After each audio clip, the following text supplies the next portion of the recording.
What's up, guys? We're going to Des Moines for the UFC Fight Night card headlined by Cory Sandhagen versus Deiveson Figueiredo. A very important fight for the bantamweight division, maybe one or two more wins afterward to navigate themselves to a title shot, as it looks like the top four fighters are all in contention with each other. Umar, Yan, O'Malley, and Merab. Guys like Cory, Deiveson, and Song have to get themselves inside of that group to compete for the title picture. But the card overall is pretty decent. The coming event, they're testing their prospect, Bo Nickal, up against the veteran that is Reinier, the former double champion at one championship, which seems to be the most interesting fight on the entire card for most fans. It pretty much answers the question, is Bo Nickal actually that good that the UFC is promoting, that the fans are saying that he is, or is Reinier too tough of a test that the UFC is putting in front of him? And will that test crumble Bo Nickal's potential or make him an even better fighter afterward, win or lose? Because with a win over Ritter, Nickal will be flown into the rankings to battle it out with the other contenders. And Ponzinibbio versus Rodriguez should be a good fight. There's many excellent fights throughout the entire card, but a total of 12 fights with 3 pullouts, and the card will start at the usual time slot. But I think the prospect of the night is Sidey from Canada. Not only a skillful fighter, but also has an exciting fighting style. Very offensive striking and guard game, going for the finish, excellent techniques in the stand-up with combinations, counter shots, uses length and height to his advantage, and only getting better with every fight of his. The fighter of the night are the two guys in the main event, Cory Sandhagen and Deiveson Figueiredo. They're the highest ranked fighters on the card, and they're not too far away from the title shot. So we go to the stake of the night. The fighter that absolutely needs a win is Jeremy Stephens. Now, he's making his UFC return. He fought for the PFL 3 times, then went to bare knuckle boxing, where he had a lot of success over there. He's on a 3-fight win streak. Just defeated Eddie Alvarez as well, but coming back to the UFC in the lightweight division, which is not the weight class that he's best at. He's much better at featherweight than he is at lightweight, and is 1-8-1 in his last 10 fights. Has 1 win, 8 losses, and 1 no contest. And that win wasn't even in the UFC. His last win in the UFC was back in 2018, where he knocked out Josh Emmett, if you remember that performance. Knocked out potentially the biggest puncher in featherweight history, and arguably his best win in his entire career. That was his last win in the UFC. He definitely needs one, especially if he's not sticking around. Goes back to bare knuckle boxing or whatever it is. I think he's much better over there. The sport of bare knuckle suits more of Jeremy Stephens' style, definitely this late into his career, right? He can rely more on his power punching and ferocity to win those kind of fights, rather than going up against someone like Mason Jones, who's going to be very, very difficult for him. But the stake of the night is going to be Jeremy Stephens. The banger of the night, the most explosive fun fight on the card, has to go to that fight. Jeremy Stephens versus Mason Jones. It's going to be such a war. Stephens power punching versus Jones' tenacity, but very well disciplined technique. Even in those crazy exchanges. This fight might exemplify the power versus technique aspects of MMA. Which one is more effective? Usually it's the technique, but we'll get into that fight. The sleeper of the card, the most slept on fight, is Montel Jackson versus Daniel Marcos. Both guys on a huge win streak. Jackson won 5 in a row. Marcos is 17-0-1 with only 1 no contest due to a low blow when he fought Ari Chilang. So undefeated fighter versus someone who's on a 5-fight win streak and only getting better. 2 knockouts in a row in the first round. That is one of the best fights on the entire card. And then the fight of the night is of course the main event. Cory Sandhagen versus Deiveson Figueiredo are the 2 most skilled fighters on the entire card. Should be excellent. But let's start with the first one. First fight of the card, Juliana Miller versus Ivana Petrovic. Not the most exciting fight, and maybe not the fight most fans are going to be starting the card with. It's probably going to be the heavyweight fight after, but neither fighter honestly that great. Slow, sloppy strikers, but at least Petrovic has somewhat of a ground game. Miller is aggressive, but doesn't cut off the cage, which makes her aggression usually ineffective. So I'm going with Petrovic. She's more well-rounded, and I think she wins by decision. Then we go to the heavyweight fight. Thomas Peterson versus Dontel Mayes. Mayes moves well for a heavyweight, switches stances, and has awkward timing for his shots, but in a way that gets him hit more. Usually when fighters have that off timing, it makes it harder for them to get hit, and it makes it easier for them to hit their opponents. But for Mayes, it's like the opposite. Shots land on him when he's trying to find his openings, and even when he throws it, like a spinning back fist out of nowhere, it does tend to land off guard, but he usually gets hit first. And Thomas Peterson is a shorter southpaw who explodes into his punches that can mask in takedowns. And mixing it up like that was a way that he beat Muhammad Usman. So he's used to fighting these guys who are much taller than he is, longer than he is, and finding success through that. So Peterson's very tough. He can strike enough to keep himself standing in front of Mayes, and has a wrestling game where Mayes lacks in. So Peterson by decision, I think, is the way he would win the fight. And I think he's taken down every opponent of his in the UFC so far. It's a new level of MMA, man. These guys have to be well-rounded. Even the heavyweight division, it could take you further than just sticking with the specialist style, I guess. And then we go to Ilia Topuria. I mean, Gaston Bolaños versus Quang Lee. Should be a solid technical striking match, and it's crazy. Bolaños looks just just like Ilia Topuria, but doesn't really fight like him. He leans a lot more to Muay Thai and doesn't have near that pace of fighting. So the fight itself should just be slow pace in general, as both guys like to pot shot and rack up points. Bolaños was finishing a lot of guys at Bellator, but doesn't have that kind of finishing success in the UFC. He has great leg kicks, disruptive elbows, and a choppy rhythm that could throw off his opponent's defenses. It's not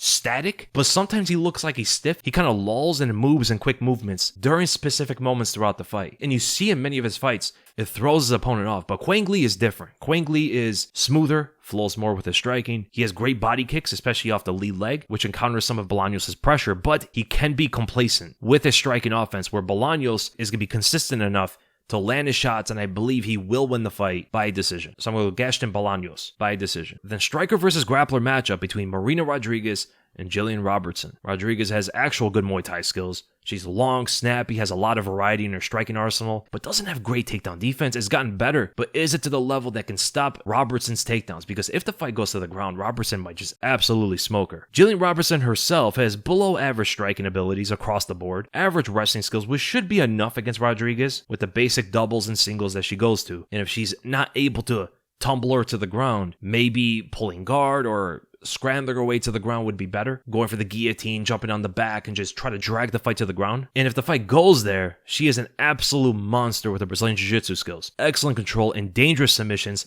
from all kinds of positions. It's stylistically a tough fight for the striker, unless, of course, she has improved her takedown defense. But an interesting stat is that Rodriguez has been taken down by every one of her opponents since 2019, with different kinds of takedown techniques, especially the doubles and singles, where Rodriguez flops to the ground from. It's very reminiscent of Carlos Condit's takedown defense sometimes. But if Robertson's wrestling is defended by Rodriguez is going to easily win the fight. Robertson doesn't stand a chance in the striking at all. But I do think she will get the fight to the ground and win by submission in the second round. So I'm going to Jillian Robertson by a second round submission. Then we go to the train crash. That is Azamat Bekoyev versus Reinier Loder. Two middleweight prospects, both good grapplers, although Loder seems more well-rounded and dangerous with his submissions. Bekoyev is powerful and physically strong on top. Several ground and pound shots finish Zach Reese, but Bekoyev likes to keep the fight standing, where he is good at hand trapping with his hands up, looking for the big shot as he pressures his opponent to the fence. So he has the basics in his stance and his idle defense until he starts throwing. He swings like a maniac sometimes with all of his power. There was a fight where he literally fell to the ground with how much he was swinging. It was a fight in ACA, I believe. I forgot who his opponent was, but he was swinging at the guy and literally fell to the ground from it. But that is sometimes how he fights. And I think if he tightens up his punches, he could be a force in this middleweight division. But he's still very wild. And Loder, having the reach advantage, he could make Bekoyev miss, then capitalize with a left head kick or a submission. Loder is a long southpaw that is still evolving his striking, but his grappling seems great. The grappling is going to be tested here against the Russian, right? Because Loder is very aggressive with everything, always moving forward for the finish on the feet and on the ground. He's trying to always get the better positions to land the ground and pound shots or get the submission to finish the fight. Always going towards a finish, no matter what. But sometimes, as the great Chael Sonnen once said, if you keep going for the submission, you often lose a decision. But against someone like Bekoyev, he has that similar mentality as well. So I don't see a decision in this fight at all. One of them are going to get finished. And the aggression from Loder can either fluster the aggression from Bekoyev due to his reach and submissions, or it can give Bekoyev the opening for the knockout shot. Loder explodes forward, rushing down with punches or a head kick, and Bekoyev just blasts him with an overhand and knocks him out. I think Loder's striking isn't polished enough to make it work without Bekoyev landing something. And Bekoyev might be able to defend the takedown, so I'm going with Azamat Bekoyev by a first round TKO. He's going to have a solid base, low stance, waiting for the takedowns, but also try to block the head kicks. Loder can get super aggressive in the stand-up, and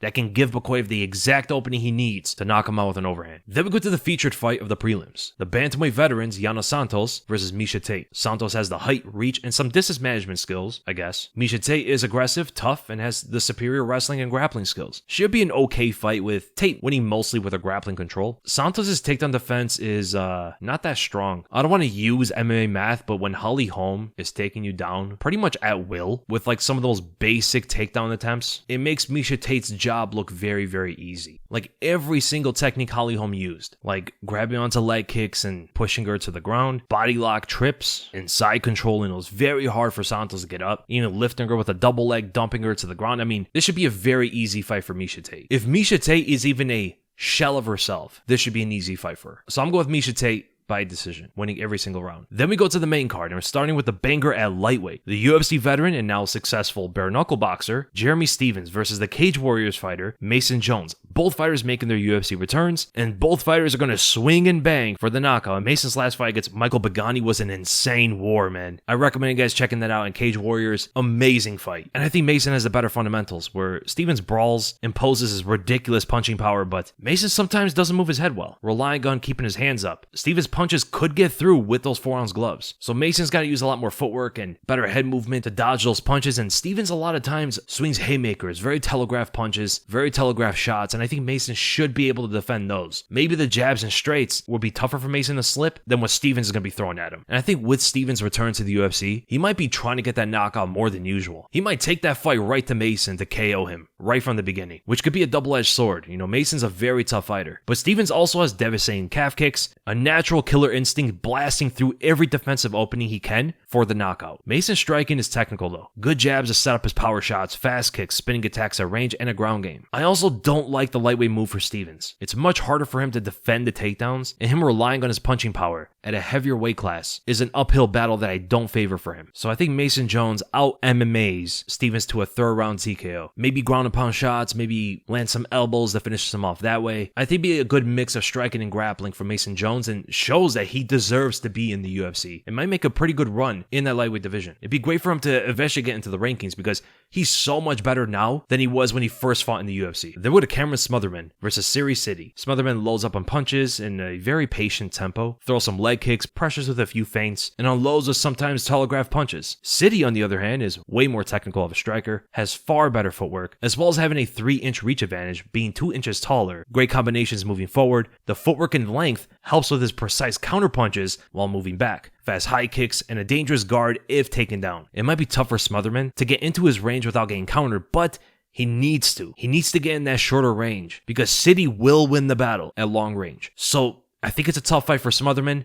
I'm going to go with Sidey by a 2nd round TKO. I can see him landing high kicks, knocking him out with a flying knee, something like that. But I do see him finishing the fight on the ground with ground and pound after. Then we go to the southpaw power puncher Montel Jackson versus the well-rounded striker Daniel Marcos. The power of Montel might be too much for Marcos, who crashes into his opponent often. Running into Montel's left hand once could end the fight. Marcos has a good variety in his skill set to fight technical and use more footwork to stick and move, but he usually stands in front of his opponent. Marcos does a lot of things good in the striking, but I think the punching power of Montel is just a difference maker. Marcos is tough. He's taken some big shots before, but nothing like Montel's punches, man. He's nearly knocked down every opponent in his UFC career. Out of his 10 UFC fights, he has knocked down 7 of those opponents. He has a total of 11 knockdowns in the UFC, and he's only getting better. He's only getting more technical. He has much better timing, much better foot placement, which is actually one of the best things he's improved in his striking. His fighting style seems stiff, but he has great foot placement to land his shots precisely at the right angles. He has a lot of momentum right now, 2 performance bonus knockouts in a row, 5-fight win streak, just bulldozing his opponents. Marcos is really good. He's undefeated. He's a great striker, but I think the power of Montel Jackson is going to be too much. So I'm going with Montel Jackson by a 2nd round TKO. They'll go to Santiago Ponzinibbio versus Daniel Rodriguez. This is going to be a good fight, just like most of Ponzinibbio's fights. Both guys are aggressive punchers. Ponzinibbio, I think, has better technical boxing. He has an excellent jab, very good low kicks, good movement. Rodriguez is very stiff, and he might not hit as hard either. So it's like a difference with Montel Jackson, right? Rodriguez has that kind of like stiff striking style, but if he had the power to go behind it, I think it could make a big difference. With Ponzinibbio hitting harder than him, as well as being faster, better footwork, more technical boxing skills, and a jab that could both set up his own power to land or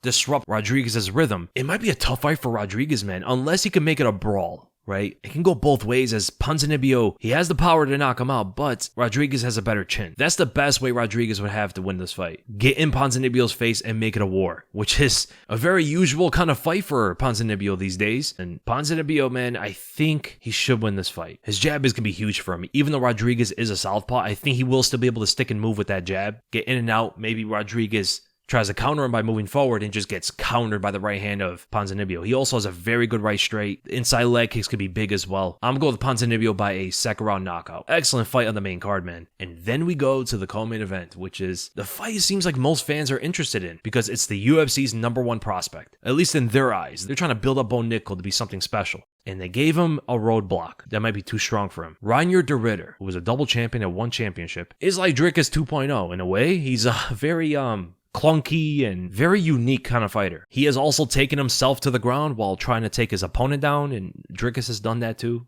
a few times. His striking is just, it doesn't make sense, and somehow He still lands his shots. He's very long and tall. It seems like he starts gassing out after the first round, but then hits a second win and just continues to win the fight. He's very dangerous on the ground. He has a great ground game. His striking works. I'm not going to say it's technical. I'm not going to say it's like highly skilled, but it works. And Bo Nickal's striking is not great. He's very explosive. He's fast. He's extremely athletic. He transitions the explosion from his wrestling into his punches. The way he explodes into those double leg takedowns is kind of how he explodes into his punches too. So there could be a lot of power there, but he doesn't have the best precision and timing. You saw that against Paul Craig. He made the Paul Craig way too competitive, and I think it's a big reason as to why a lot of people think De Ridder is going to be the one who derails the hype train. Because unlike Paul Craig, De Ridder can strike. And I could see him flustering Bo Nickal in many exchanges in the stand-up, which forces Bo Nickal to shoot takedowns. And from there, he could get submitted. And I think that's how Reinier De Ridder wins the fight. So he's going to be landing shots at range. Bo Nickal's going to be trying to land his own power punches. Maybe landing some of them. De Ridder just doesn't go away. He starts missing punches. De Ridder lands combinations and starts frustrating Bo Nickal. He explodes into a takedown, and De Ridder submits him with a guillotine or a triangle choke. So I'm going with Reinier De Ridder by a third round submission. And then we go to the main event. The number 4 bantamweight in the world, Cory Sandhagen, versus the number 5 bantamweight in the world and former 2-time flyweight champion, Deiveson Figueiredo. This is going to be an excellent fight. I think Cory Sandhagen has the technical side and the striking. Deiveson hits harder, right? This guy has one-punch knockout power. Not the same at bantamweight, but it's still there. He knocked down Marlon Vera. The only fighter ever to drop Vera in a fight with one single right hand. We've seen Cory get dropped before by Jan. He got rocked by John Lineker. Deiveson has a chin, power that can rival the likes of Lineker, while also being more athletic and I believe faster as well. Cory's way to win this fight is a stick and move. Never stay in front of Deiveson. Fight him like he's a bull, constantly moving around the octagon, doubling up on the jabs, switching stances constantly, throwing body kicks and head kicks, and never being on the center line. Deiveson has this wide-bladed stance, and if his opponent is constantly moving laterally, it's going to force Deiveson to also reposition himself constantly throughout the fight, which is only going to help Cory Sandhagen to land further shots. And maybe there could be a flying knee off of that, a wheel kick or something like that, but Deiveson might take him to the ground. I don't know if Cory's going to wrestle as much. He can. Both guys are well-rounded. I think Deiveson is going to be the one who shoots more takedowns. Cory does have a knack of giving up his back, fighting off the hands while he does it, but Deiveson is very quick to get that rear naked choke, great with submissions overall. And every single time Cory Sandhagen has gone up against someone who has this level of grappling, at least at this level, he has lost the fight. Umar Nurmagomedov, TJ Dillashaw, Aljamain Sterling, except Frankie, of course. Frankie was out of his prime and,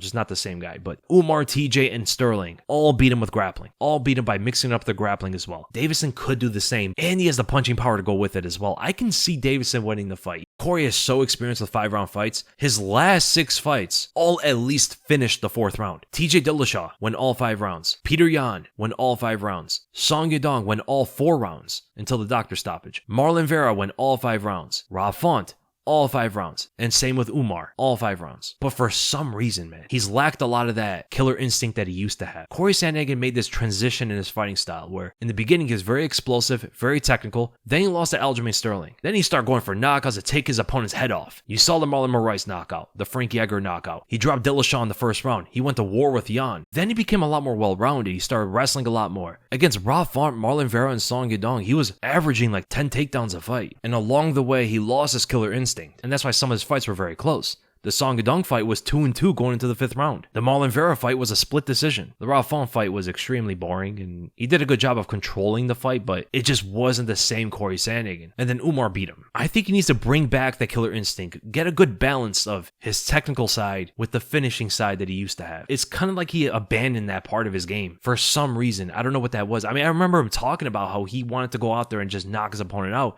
after losing to Sterling. And a few fights later, he just abandoned that. If he balances the two, I think he could be great in this bantamweight division and definitely beat Deiveson Figueiredo, but Deiveson has that. When Deiveson moved up to bantamweight, he still kept that finishing instinct that he has, while also being well-rounded and technical, using his wrestling and jiu-jitsu a lot more than ever before. He knows he has a grappling advantage against some of these bantamweights, while also carrying that knockout power. He's not as ferocious with it, he's not as aggressive with that punching power, but if Cory Sandhagen does not evolve, and he comes out there and just tries to win on points, I could see Deiveson Figueiredo dropping him and finishing him at some point in the fight. But I'm going to go with Cory Sandhagen. Definitely not a fight I would bet on. Actually, what are the betting odds? Wait, hold up there. Cory Sandhagen is a minus 550 favorite. 5-1 favorite over Deiveson Figueiredo? Okay. I would never bet on Cory for this fight. I'll say that. Even though I'm picking him to win, I would never bet on Cory as a minus 550 favorite. Never in a million years. Dude, he can lose that fight. Hold on. What's Sandhagen by decision? Minus 150. All right, that's decent. minus 150 for a decision win. That's a good underdog right there, man. Plus 410. I don't mind that. But I'm going with Cory Sandhagen by decision. I wouldn't bet on the fight, but if I were to bet on the fight, I'd probably put something small on Figueiredo. And let's see the other fights on this. So Bo Nickal's a minus 345 favorite against a plus 275. Was De Ridder by submission? Plus 750. Plus 275 is good. I like that for De Ridder. Rodriguez and Ponzinibbio is a pick'em. Interesting. I think Ponzinibbio should win the fight. Montel Jackson, the minus 198 against a plus 164 Daniel Marcos. I agree with that. Serhiy Sidey, minus 130 against a plus 110 Cameron Smotherman. I think Sidey should be a bigger favorite, but it should be a good fight. Mason Jones, the minus 575 against a plus 425 Jeremy Stevens. Maybe too big of a favorite, but I do think Mason should win them. I probably have him a parlay. He's too big of a favorite by himself. Misha Tate, minus 142 against a plus 120 Yana Santos. Decent. I think Misha Tate should be a bigger favorite, though. Azamat Bakoyev, the minus 410 against a plus 320 Ryan Loder. Okay, too big of a favorite, but I do think Bakoyev should win the fight. Jillian Robertson, a minus 398 against a plus 240 Marina Rodriguez. I agree with that. Gaston Bolaños, the minus 135 against a plus 114 Quang Lee. I agree with that. Dantal Mayas, the plus 215 against a minus 265 Thomas Peterson. I agree with that. And Ivana Petrovic is the minus 225 against a plus 185 Juliana Miller. So good betting lines overall. Should be a great fight night card, but there's a lot of other fights this weekend. Ryan Garcia versus Rolly Romero. Canelo versus somebody. The PFL fights with Phil Davis versus Rob Wilkinson. You also have Alexander Romanov versus Timothy Johnson, Carl Williams, just a bunch of guys that used to be in the UFC. Rodrigo Nascimento, Antonio Carlos Jr., some decent fights overall. You also have Karate Combat, the UFC fights, the Ryzen fights. There's a whole lot of combat sports this weekend for you guys. I hope you guys enjoy, and I'll see you guys in the next video.